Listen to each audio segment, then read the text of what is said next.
ताज्या बातम्या व ठळक घडामोडींसाठी पाहत राहा JBN महाराष्ट्र।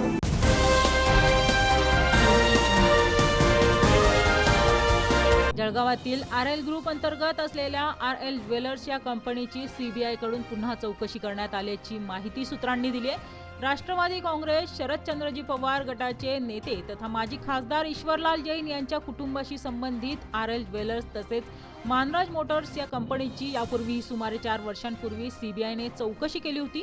सूत्रांच्या माहितीनुसार काल CBI चे एक पथक जळगावात दाखल झाले असून त्यांनी RL ज्वेलर्स येथे चौकशी केली।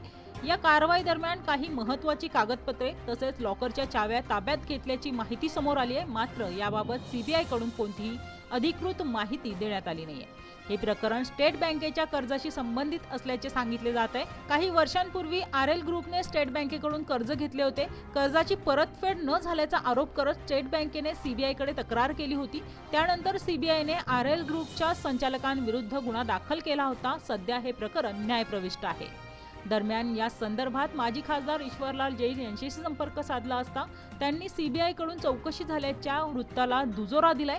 मात्र स्टेट बँकेचे दावे पूर्णपणे चुकीचे असल्याचा दावा त्यांनी केलाय। बँकेने दिलेल्या कर्जापेक्षा अधिक रक्कम वसूल केली असून उलट आपलेच पैसे स्टेट बँकेकडे येणे बाकी असल्याचे त्यांनी सांगितले। त्यामुळे CBIच्या चौकशीत कोणतेही गैरकृत्य अथवा आरोप सिद्ध होणार नसल्याचा विश्वासही त्यांनी व्यक्त केलाय। दरम्यान CBIच्या या नव्या चौकशीमुळे जळगावच्या व्यावसायिक आणि राजकीय वर्तुळात विविध चर्चांना उधाण आलंय। मात्र या कारवाईबाबत अधिकृत माहिती किंवा CBIचे निवेदन अद्याप समोर आलेले नाहीये। त्यामुळे चौकशीचा नेमका उद्देश आणि निष्कर्ष पुढील घडामोडींनंतरच स्पष्ट होणार आहे।